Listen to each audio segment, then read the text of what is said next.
Que cuenta tu historia, un podcast para escuchar con el alma. Les habla Ginette Conye y hoy estoy muy honrada de escucharnos en un capítulo más de nuestro podcast, agradeciendo también a Unisimón al Aire, la emisora de la Universidad Simón Bolívar, y La Voz del Norte, que es quien nos presta este espacio. Tenemos a una invitada muy especial, Loreana Villabona. Es una mujer venezolana radicada en la ciudad de Cúcuta hace una buena cantidad de años. Es una mujer que se ha dedicado a formar empresa, a crear también la posibilidad de darle pujanza a la mujer, de crear familia, de darle espacios a las formas diferentes de hacer belleza, de hacer cosas muy lindas. Loreana en sus redes sociales se muestra como una mujer 20 de 10, yo se lo he dicho a ella, que nos pone la vara muy alta, porque es una mujer que se muestra haciendo mil cosas. La vemos empoderada, haciendo ejercicio, cocinando, haciendo un montón de cosas, insisto, no solo como empresaria, sino también como mujer. Pero sabemos que detrás de eso hay muchas cosas que nos tiene que contar. Por eso para mí hoy de verdad es supremamente grato tenerla hoy acá y poderle preguntar: Loreana, ¿qué cuenta tu historia? ¿Quién es Loreana Villabona? Bueno, muy buenas tardes. La verdad, para mí es todo un gusto compartir como estos espacios. Yo siempre he dicho que siempre hay una historia detrás de, y en redes sociales, la verdad, uno muestra lo que uno quiere que la gente vea. Total. Sí, y para ser sinceros, pues nadie sale en redes sociales llorando. Bueno, sí hay gente que sí lo hace, ¿no? Pero yo siento que eso es terrible. Hay días difíciles y hay una historia detrás del por qué uno muestra todo lo que muestra, ¿sí? Y porque redes sociales, que se vuelve hoy en día, es una ventana de ventas a través de la vida de uno, ¿sí? Pero no todo siempre es tan color de rosa como se ve en redes sociales. Hay retos personales, familiares y empresariales, ¿sí? Porque, ejemplo, si estás pasando por un periodo financiero duro en la empresa, tú no sales en una historia diciendo, bueno, les cuento que tengo que pagar tal crédito y no tengo. No, o sea, eso no se muestra. Tú muestras que estás haciendo el trabajo, que estás haciendo tu deber, pero pues hay mucho detrás de. Loreana hoy en día pues es una empresa, es un nombre, es un equipo de trabajo, pero pues Loreana de verdad es un mortal más. Loreana, para que la gente que tal vez no te conoce tanto como tal vez yo te conozco se haga una idea, hoy en día tu empresa tiene una nómina de ¿cuántas personas a cargo? Somos 10 personas. Ok, ¿y cuántos años llevas trabajando en el mercado? ¿Cuánto recorrido en términos de tiempo tiene tu empresa? La empresa, con un equipo de trabajo, vamos a cumplir 4 años de estar legalmente constituida, pero yo llevo en este proyecto prácticamente 9 años desde que yo empecé sola. Ok, listo. Entonces, digamos que vamos a hablar de esa historia durante esos 9 años, que ha transcurrido en esos 9 años, que ha logrado traerte hasta este punto para poder consolidar lo que hoy en día es Loreana Villabona en este punto. Okay. Lore, cuéntanos un poco de esos puntos o esos momentos de la historia de Loreana que ayudaron a formarte o a animarte para que tomaras las decisiones que te llevaron a esta decisión de ser o convertirte en quien eres hoy en día. Todo empieza desde niña. O sea, todo esto de estar viviendo lo que yo vivo hoy en día con mi vida es un sueño que empezó desde que yo estaba en el colegio. Yo en el colegio decía que yo quería tener una empresa. Ya, o sea, yo quería incluso ser médico. Ok. Pero digamos que pues la vida te muestra ciertas cosas. Yo estaba en Venezuela, la situación país era difícil Mis papás vieron la opción de que yo viniera a estudiar acá a Colombia, pero pagar medicina acá en Colombia, pues era muy costoso. Y como todo mi bachiller lo hice en Venezuela, optar por una beca en una escuela de medicina no era algo posible realmente. Entonces buscamos como otras alternativas. Yo hoy en día entiendo que los planes de Dios todos son por algo, ¿sí? Yo soy fisioterapeuta, todo empezó desde la fisioterapia. La fisioterapia hoy en día no es lo que hago, ¿sí? Yo soy esteticista, cosmiatra, tengo un posgrado en administración. Estudié otras cosas en el camino buscando como ese horizonte para cumplir mi objetivo personal, que era hacer empresa. ¿De qué? Realmente no sabía. Lo fuiste descubriendo en el camino. Exacto, lo fui descubriendo en el camino. Cuando estudié fisioterapia pensé que iba a tener obviamente un centro de rehabilitación, pero cuando me enfrenté a la realidad profesional de la fisioterapia en Colombia fue, vamos a decirlo, un poco decepcionante, y eso pues me hizo buscar otras alternativas. Y la estética se volvió una pasión.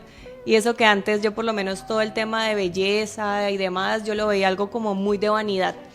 Entonces no lo veía como contemplado en mi propósito, porque parte de mi propósito es poder transformar la vida de las personas. Okay. Es un propósito personal, por eso yo quería ser médico, ¿sí? Porque un médico pues mejora la salud de una persona. La fisioterapia me encantaba también porque pues yo ayudaba a mis pacientes en mis terapias y se sentía espectacular. O sea, esa sensación de poder servir y mejorar la vida de alguien a mí me llena. Desde el bienestar, Desde es algo el bienestar. que sigues haciendo. Exacto. Entonces, por lo menos estética no lo había contemplado nunca, hasta que la necesidad económica fue la que me llevó a ver que la gente pagaba muy bien por verse bien. La gente prefería pagar por belleza que por salud. Ok. Entonces, ahí fue donde yo dije, ok, ¿cuánto voy a tardar yo desde la fisioterapia para hacer la empresa que yo espero?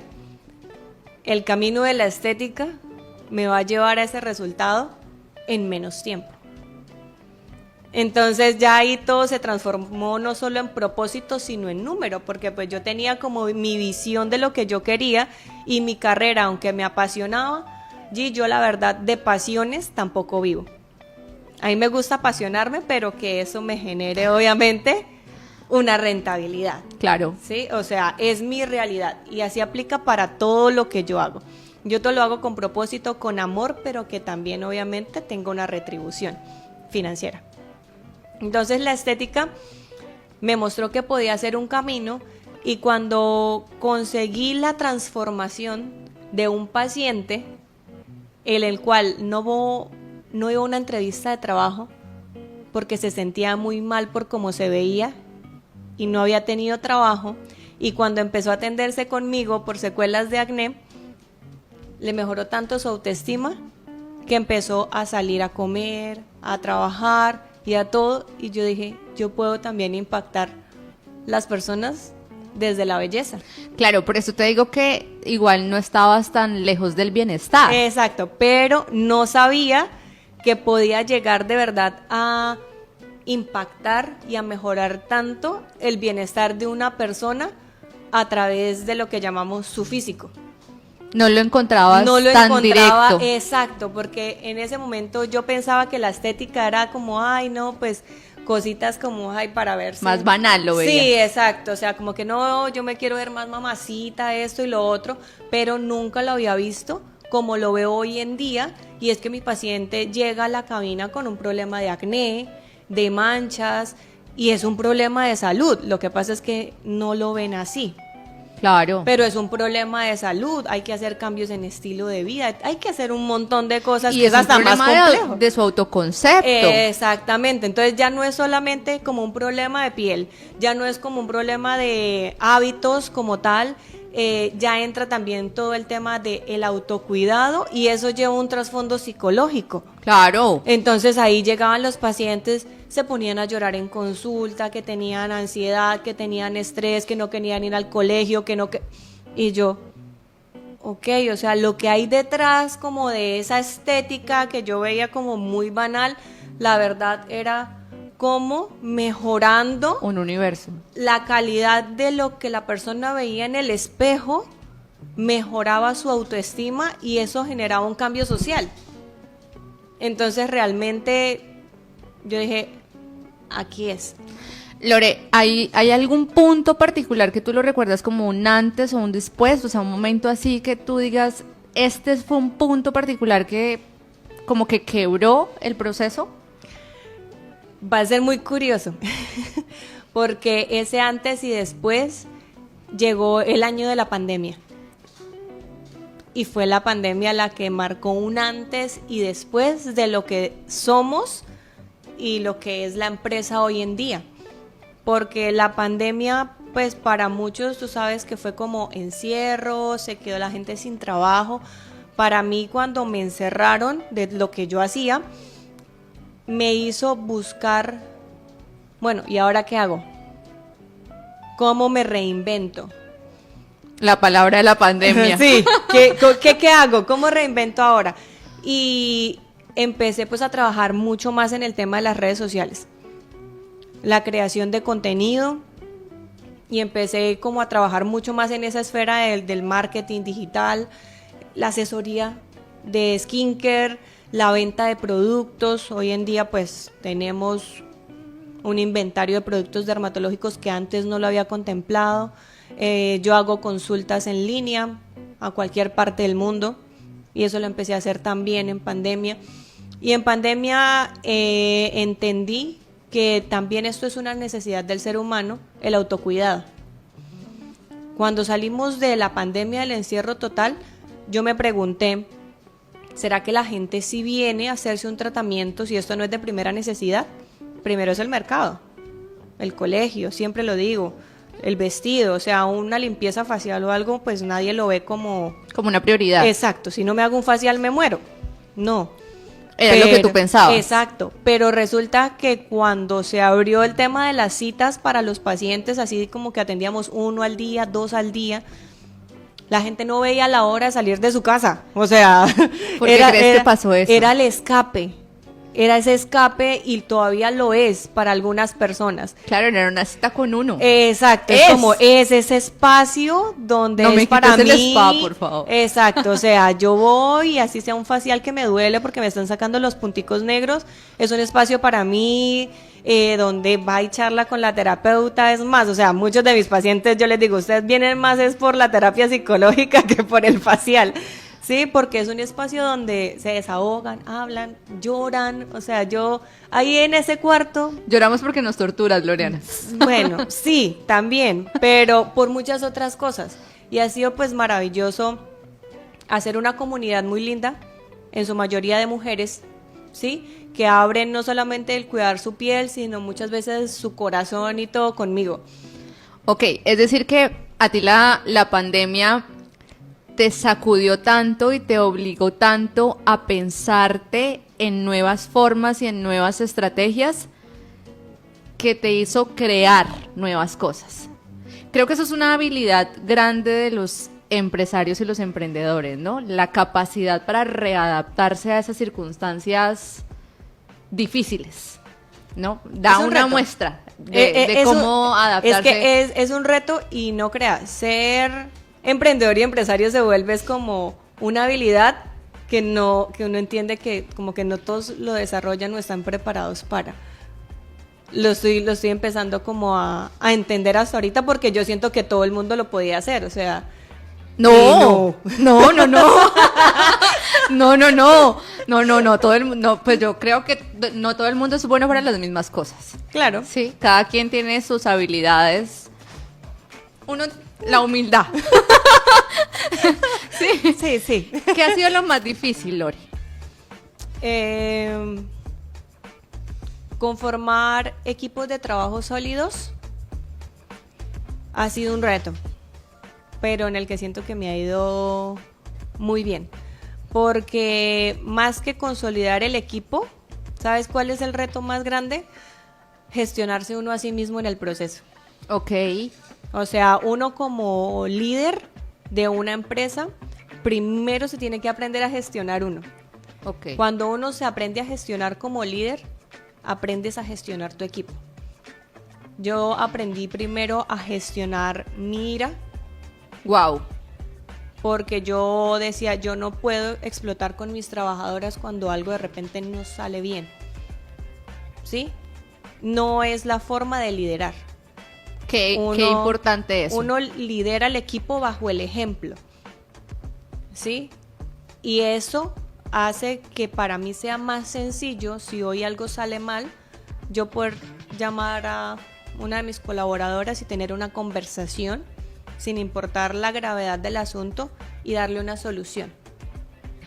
Y muchas veces los empresarios no invierten en la gestión de ellos, sino todo el tiempo en maquinaria, o el trabajador no funciona, se cambia. Y eso a veces cuesta mucho más, porque el recurso más valioso de una institución son los colaboradores. Y los colaboradores, la verdad, son el reflejo de lo que uno es con ellos. ¿Sí? Me siento afortunada por el equipo que tengo. Hoy en día casi nos rotamos, la verdad, personal. Tengo me niñas consta, que están... me consta. Las niñas es que no yo soy están... una fiel cliente de Lorena. Bueno, sí, ella ya sabe la historia. Las niñas que no están fue porque abrieron, digamos, su espacio y se fueron del país, buscaron otros horizontes, se independizaron, pero pues llevan 4 y 3 años conmigo.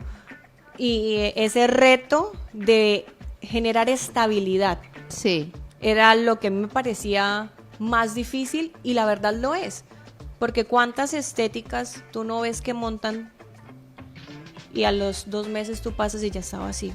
total. No, es un reto la estabilidad de una empresa y de un equipo de trabajo.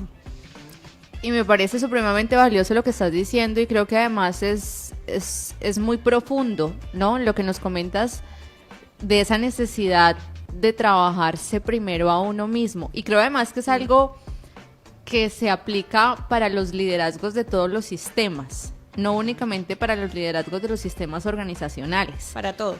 Para todo, porque pasaría también en incluso en las familias, ¿no?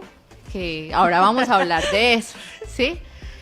Pero sí siento que evidentemente en las organizaciones el líder tiene que tener esa capacidad para verse con mucha humildad y con mucha crítica y decir cómo yo puedo reflejar en mis colaboradores esa posibilidad. Y me parece súper bonito que tengas esa capacidad autocrítica de verte, ¿no? Y decir como que tengo que primero manejarme, ¿no? Claro.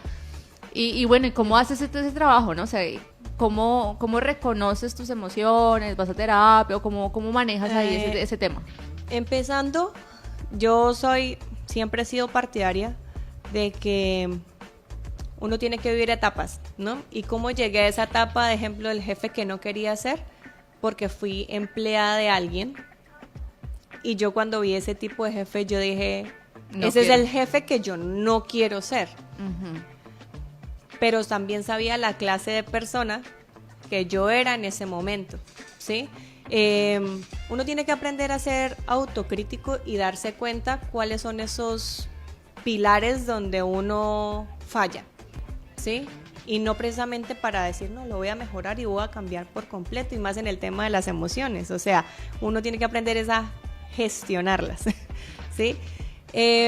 Como yo vi ese reflejo de ese jefe que yo no quería ser, ahí a la par me encontré con mi esposo, ¿sí? Una persona totalmente diferente a lo que yo soy. Opuesta. Sí, o sea, demasiado. Yo era una persona, soy una persona con un temperamento fuerte. La gente en redes sociales dice, no, y yo, obvio no, porque ustedes no viven conmigo, ¿sí? Sí es. No viven conmigo, y uno muestra que, pues, ya dijimos que era. Pero yo tengo sí, Lorena es fuerte. Tengo un temperamento fuerte. Y pues vengo de una familia donde gritar, ejemplo, era normal, Y si algo no gustaba, ¡pum!, explotaba. Y pues con mi esposo empecé a vivir ese proceso. Y él me decía, pero ¿por qué tienes que gritar? Pero cálmese, pero tranquila. Y yo, pero tranquila.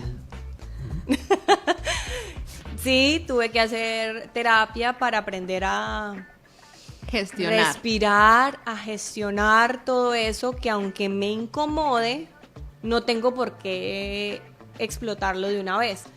Sí, y eso fue un proceso porque yo dije, si yo vivo esto con mi esposo, imagínate cuando tenga trabajadores o cuando tenga pacientes que de repente me quieran hacer salir de mi zona. Sí, yo la verdad no me permito salirme de mis casillas con mis trabajadores. Ok. Con lo único que me permito salirme de mis casillas es mi esposo, y eso porque ya las conoce. Y aún así, o sea, soy muchísimo mejor que muchos años atrás. Pero eso va desde el autoanálisis. Yo sé que soy una persona que me sulfuro con facilidad, entonces yo gestiono eso. Yo sé que soy una persona ansiosa, estoy trabajando en eso. Sí, estoy trabajando en eso. Porque soy muy... Quiero hacer todo bien, perfecto, y quiero hacer todo a la vez. Eso me ha costado hasta salud. Entonces estoy tratando de mejorarlo de a poco. Mejorarlo, porque aunque no crean, eso también es un problema. Claro. Sí, o sea, es como, ay no, ella es altamente productiva. Entonces yo, ejemplo, si yo, mi itinerario del día es, voy a ir al gimnasio, voy a ser una excelente mamá, voy a atender 4 pacientes, voy a grabar contenido, tengo grabación de mi plataforma online, voy a dar una asesoría, llego, voy al parque con mi hijo, dejo mi casa impecable y me siento a trabajar en la computadora. Esa es una agenda 10 de 10. Pero si un día solamente estoy con Santiago y atiendo 2 pacientes, siento que no hice nada. Y lo hemos conversado un poquito, ¿no? Sí, y es como esa autoexigencia. Bajarle un poco. Exacto, y que si uno siente que si no, está mal. Y yo, no está mal. Estoy en ese proceso.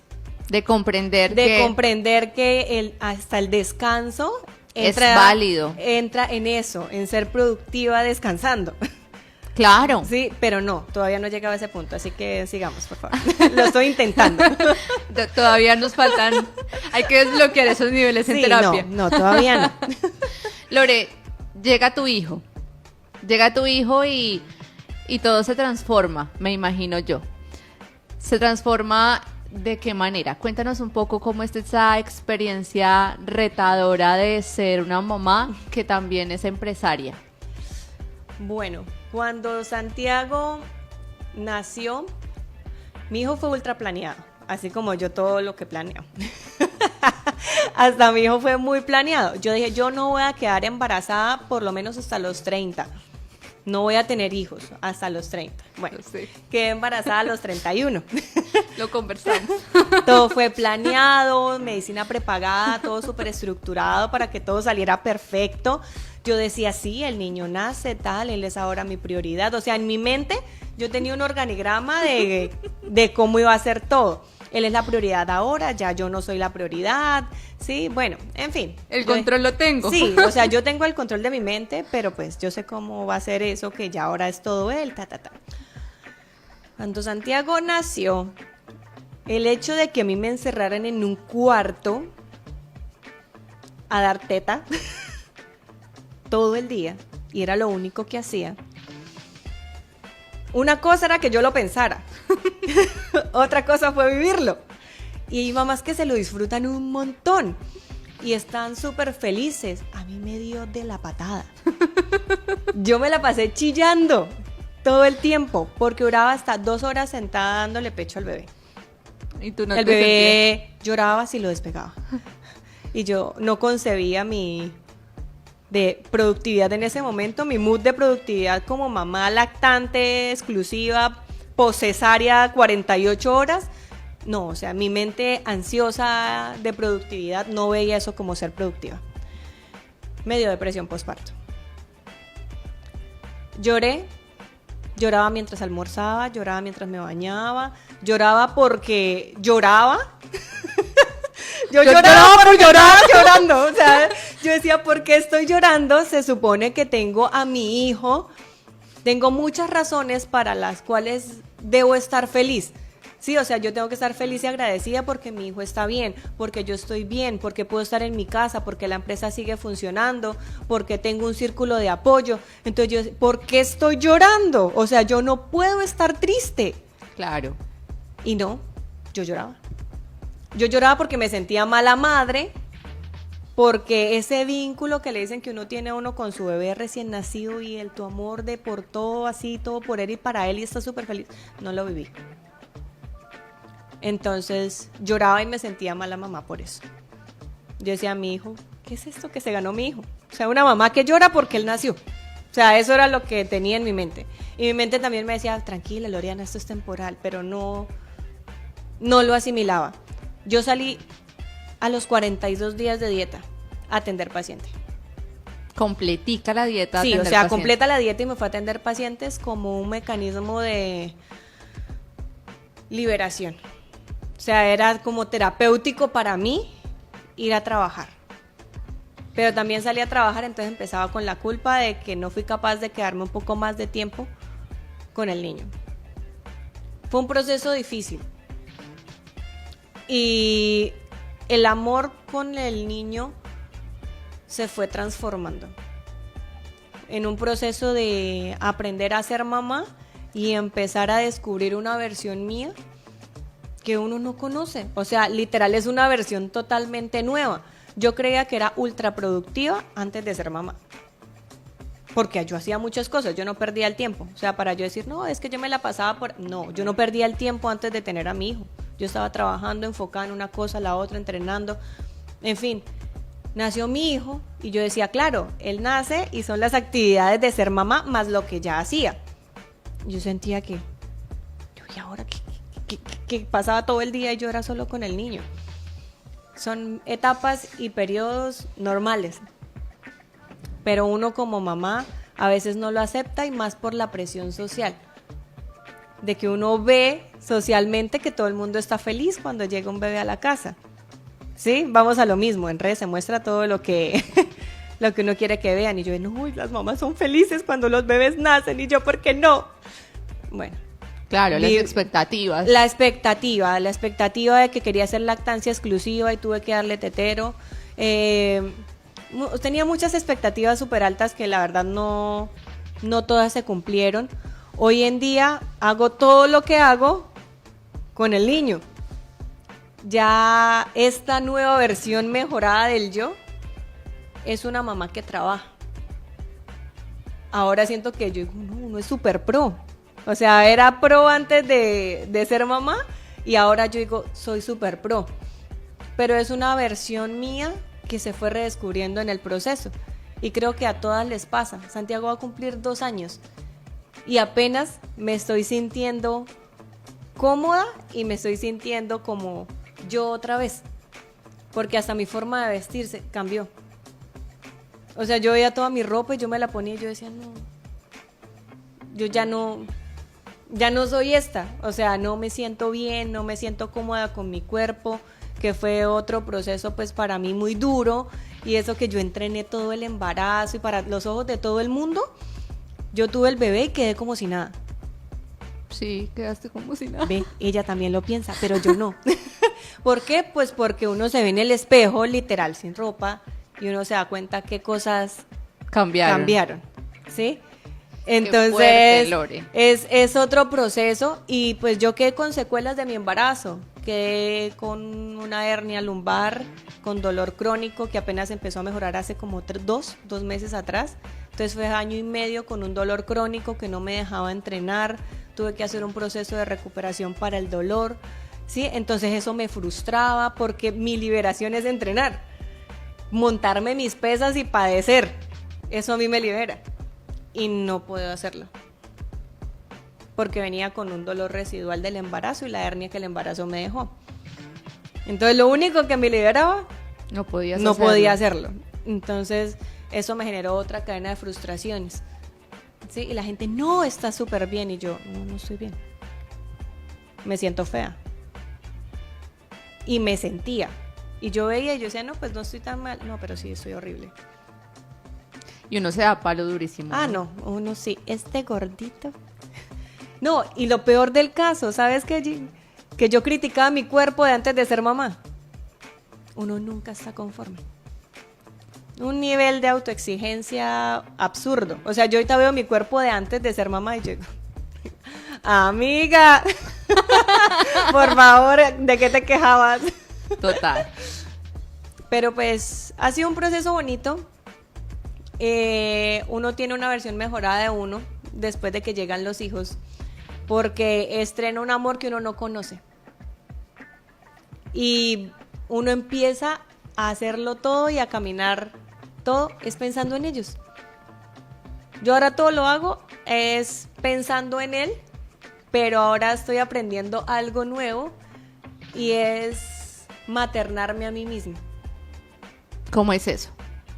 Cuando uno tiene un hijo, uno lo cuida a él. Ajá. Pero uno la mayoría de las veces deja de cuidarse a sí mismo. ¿Quién lo cuidaba a uno? La mamá. La mamá. Pero mi mamá ahorita es abuela. Ok, sí. Ahora, ¿quién lo cuida a uno? Nadie. Hay algunas mamás que sí están muy pendientes y todo lo demás, pero la realidad es que cuando tú eres mamá, tú te centras solamente en cuidar a los demás. ¿Sí? Yo estoy pendiente de mi casa, estoy pendiente de mi hijo, estoy pendiente de la empresa, pero ¿quién está pendiente de mí? Entonces aprendí y estoy todavía en el proceso en el cual también yo soy importante. Entonces es maternarme a mí misma, amarme y decirme, tienes que comer, tienes que ir a entrenar, tienes que sacar ese espacio para ti, tienes que ir a ponerte bonita, tienes que ponerte una ropa bonita, maternarme a mí misma. Antes la mamá era la que lo peinaba, lo ponía lindo, le daba de comer, lo vestía, todo, pero nosotros crecemos y ya eso deja de ser. Entonces es como entrar en ese papel en el que no solamente cuido a los demás, sino también aprendo a cuidar de mí misma, que uno lo deja atrás. Y yo ya por lo menos lo tengo concientizado, pero es muy triste todavía ver a muchas mamás que no lo pueden hacer y se entregan por completo solamente a sus hijos y a su familia, y ellas se dejan atrás. Y la realidad allí es que los hijos crecen. Sí. Los hijos van a crecer, los hijos se van. Y si nosotros nos olvidamos por completo de nosotras mismas, nos perdemos. Y volvernos a encontrar, ¿cuánto puede costar dependiendo de cuántos años pasen y tú te olvidaste de ti? Lore, ¿a ti cómo te gustaría que Santi te recordara cuando estuviera grande? ¿Es eso cuando le hace grandote? Sí. Bueno. Que pensara en su mamá y es que mi mamá era así. Es que yo lo he pensado, o sea, yo lo pienso y yo digo, yo como quiero que mi hijo hable de mí. Ajá. Y de nuestra relación, ni siquiera solo de mí, ¿sí? Yo digo, no quiero escuchar la típica historia que decía, no, pues mi mamá me acompañaba a hacer la tarea, ¿sí? Que no está mal, pero no es lo que yo quiero que él tenga solo en su recuerdo, ¿sí? Yo quiero que cuando él crezca, él vea que tiene una mamá que primero que todo es feliz con lo que hace, ¿sí? O sea, que él vea, mi mamá trabaja y es feliz, está conmigo cuidándome, es feliz, ¿sí? O sea, una mamá que tenga en su recuerdo, una mamá feliz, una mamá que trabaja, una mamá que le enseñe o que le enseñó cómo salir adelante por sí sola, que le enseñó a ser independiente. No quiero que me recuerde como que no, mi mamá me hizo todo, toda la vida. No, no. Quiero que me recuerde como que le di herramientas para que sea un gran ser humano y que lo acompañé en ese proceso, dándole mi amor incondicional, obviamente. Pero no como una mamá creadora, tampoco hasta allá. Hasta allá no llego, hasta allá no. Ok, Lore, ¿tú sientes que el hecho de ser mamá cambió un poco tu visión sobre el éxito? Sí, claro. ¿Cómo defines ahora, desde tu rol como mamá, el éxito? Antes de que Santiago naciera, yo pensaba en el éxito como lo que piensa creo que todo el mundo banalmente, y es tener dinero y reconocimiento. Ajá. Porque es más, a veces ni dinero, a veces es que lo reconozcan a uno, que digan que uno es alguien. ¿Sí? Alguien. Entonces el éxito es como vivir bien, tener tu carro, tu casa, dinero. La verdad, antes de que naciera Santiago no tenía nada de eso, y la verdad mi éxito medido por bienes materiales me importa muy poco, ¿sí? A mí si me hablan de carros, me hablan de motos, que el último modelo, no me interesa. A mí las cosas materiales, no sé, que una casa enorme me gustaría, pero mi banalidad y mi éxito no está en eso, está más en mi yo como persona. Mi éxito era por lo menos ser una persona reconocida por ser excelente en lo que hago. Fin. Y ser un excelente ser humano, obviamente. Ahora que llegó Santiago, el éxito para mí se replantea en ser la mejor mamá para Santiago. Oh. Sí, o sea, no voy a llorar. No me haga esas vocecitas porque yo lloro fácil y yo dije que no iba a llorar en vivo. Es que es muy tierno eso, Lore. Pero es que es una, ¿sabes por qué lo pienso? Porque sí sería muy frustrante para mí no ser una buena mamá por estar trabajando y querer alimentar mi ego. Ok. ¿Sí? O sea, eso es algo que no. Entonces, para mí, porque realmente es eso, es ego. De sentirse uno grande. Bien. Sí. Es como alimentar esa parte que no es que esté mal, pero no vivir desde ese punto. Entonces, para mí primero está eso, pero no es lo único. Obviamente. Sí, o sea, si me preguntas éxito para mí ahorita es ser una buena mamá para mi hijo, ¿sí? Estar ahí. No es solamente darle todo, es estar. Sabes que creo que hay algo muy poderoso en eso que acabas de decir, y es que yo comparto mucho tu creencia en el sentir que la maternidad hay que empezar a dejar de verla desde ese velo del sacrificio, porque me parece que le ha costado mucho a las mujeres, ¿no? O sea, siento que porque la maternidad tiene que tener esa postura sacrificada, pero sí siento que tiene que quitar esa visión de ego. Es eso lo que tú dices, ¿no? Claro. O sea, hay que dejar de pensar que las mamás tienen que sacrificar su vida por sus hijos, y más bien tienen es que desvestirse de su ego para apostarle a sus hijos, ¿sí? Es que, exacto, y a eso voy con lo que a la crianza de sus hijos, al amor por sus hijos. Me parece precioso. Porque es que literal ahí se desprende uno para hacer por ellos. Pero sin sacrificio. Exacto, a eso voy en ese por segundo amor. plano. Una cosa es entregarlo a todos porque lo amo y quiero hacerlo, pero sin que ese sacrificio te cueste a ti misma. Sí. Porque para que a mí no me cueste a mí misma, es como yo decido vivir hoy en día, que saco mis espacios para él, pero tengo mis espacios, que esa es mi maternidad en este momento, y siento que logré ese equilibrio, pero hay mamás que de repente sienten que su equilibrio es estando todo el tiempo con sus niños, y siento que está totalmente válido. La mamá que dice, yo dejo de trabajar porque me quiero quedar con mi hijo, lo siento totalmente válido siempre y cuando en ella no se genere un vacío de que tuve que dejar de, para exacto. que en un futuro diga, es que yo lo dejé todo por mis hijos. ¿Y para qué? Es que lo he escuchado un montón de veces. Entonces, ahí es donde uno dice, entonces no es sacrificio, fue con dolor, no. A otras que dicen, no, yo dejé de trabajar y me entregué al todo por mis hijos, y hoy en día me siento plena con esa decisión. Exacto. Y yo digo, hay plenitud, exacto, lindísimo. o sea, genial. ¿Y quién dice que la maternidad perfecta es la de una o la otra? O sea, pues cada una decide. Hay mamás que tienen que trabajar tiempo completo y no tienen de otra. Total. Entonces las juzgan también. Sí, es que es complicadísimo. Es complicado, pero cada maternidad se define dependiendo de la necesidad propia de cada familia. Nada que hacer. O sea, hay mamás que tienen que trabajar, no es una opción. Entonces vienen y le dicen, ¿para qué tuvo hijos? Ay, Dios mío. Sí, o sea, porque para la gente es tan fácil juzgar. Lore, para ir cerrando de a poquito, ¿qué mensaje le darías a otras mujeres que están empezando a emprender y al mismo tiempo son mamás? Bueno, algo muy importante para mí, y creo que es algo que pueden aplicar todas. Estamos hablando de mamás que están emprendiendo. Yo imagino que están empezando sus negocios propios, están soñando con algo que le quieren dejar a sus hijos.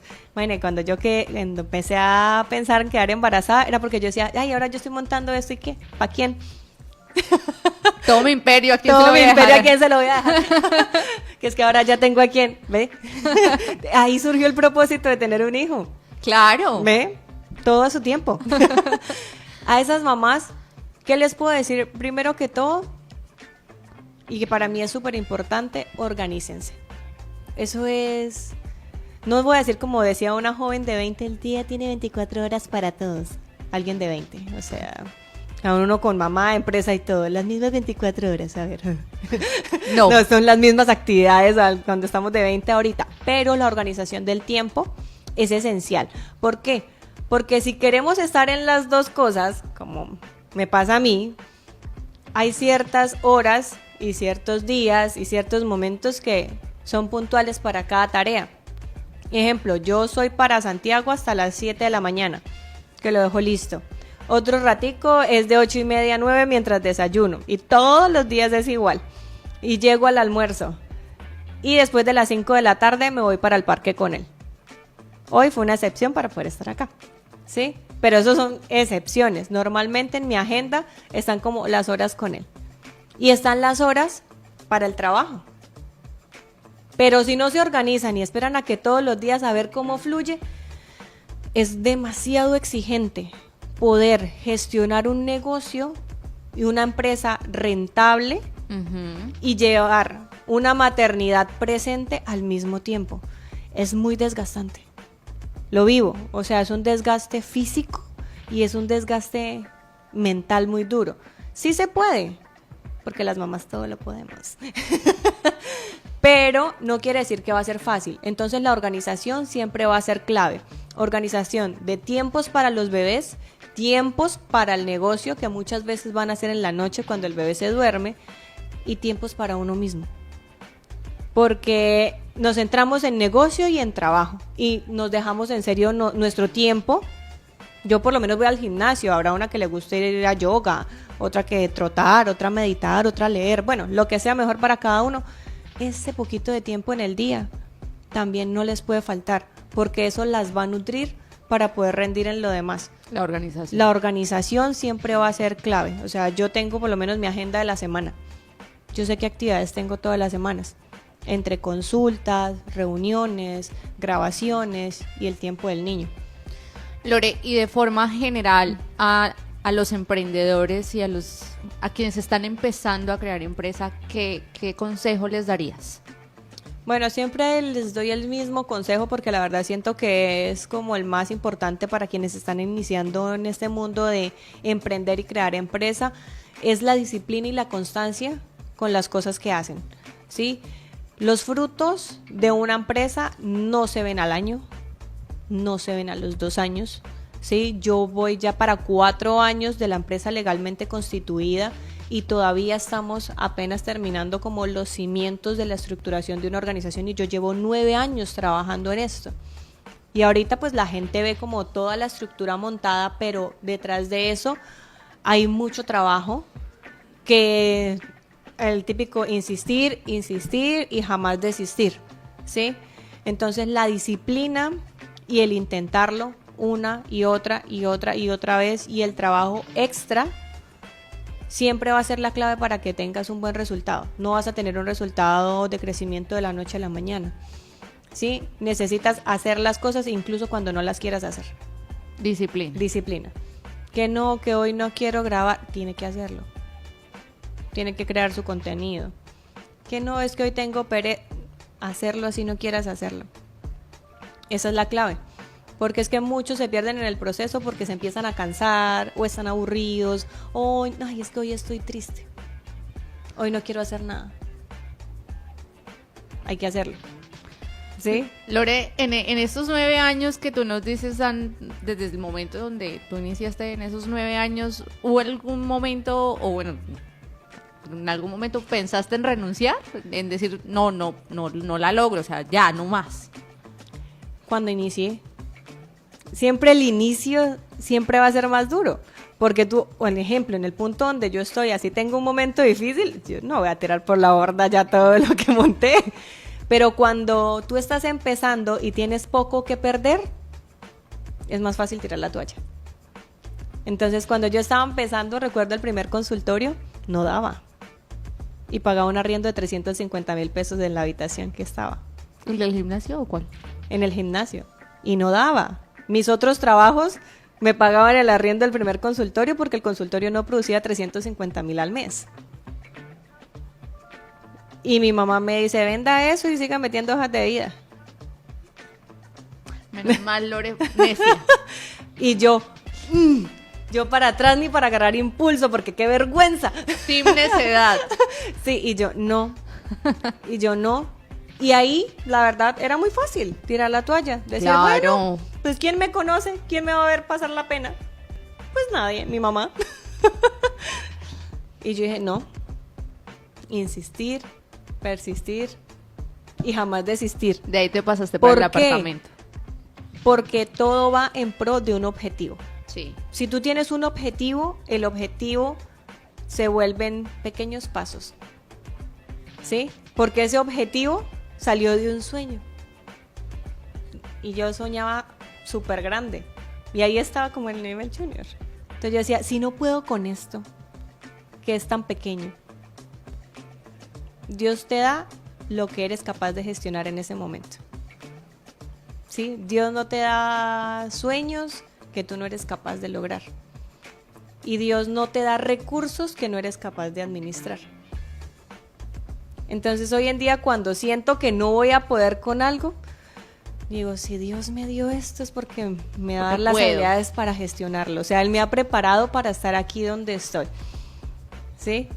Y todo ha sido un camino.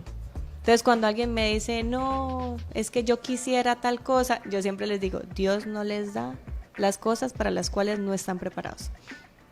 Dios da a medida que nos prepara. Entonces cuando uno siente que no puede, uno sí puede. Siempre se puede. Lo que pasa es que a veces ganan las excusas. Eso es, wow, sí. Qué poderosa frase. A veces nos ganan las excusas.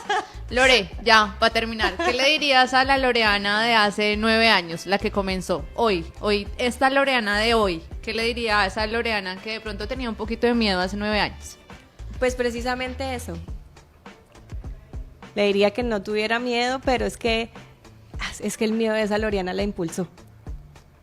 ¿Sí? El miedo siempre lo he visto como un motor. Así típica esa frase que si tienes miedo, pues hazlo con miedo. ¿Sí tenía miedo? Mucho. Pregúnteme cuando me mudé a la casa donde estamos ahorita. Ese fue el... Y siempre, o sea, cada escalón siempre fue... Porque a veces ese escalón de un local a otro era 20,000 pesos en el bolsillo nomás. No era fácil, no fue fácil. Entonces, ¿había miedo? Sí. Pero ¿qué le diría? Que va a ser capaz. Que tranquila, que se disfrute más el proceso.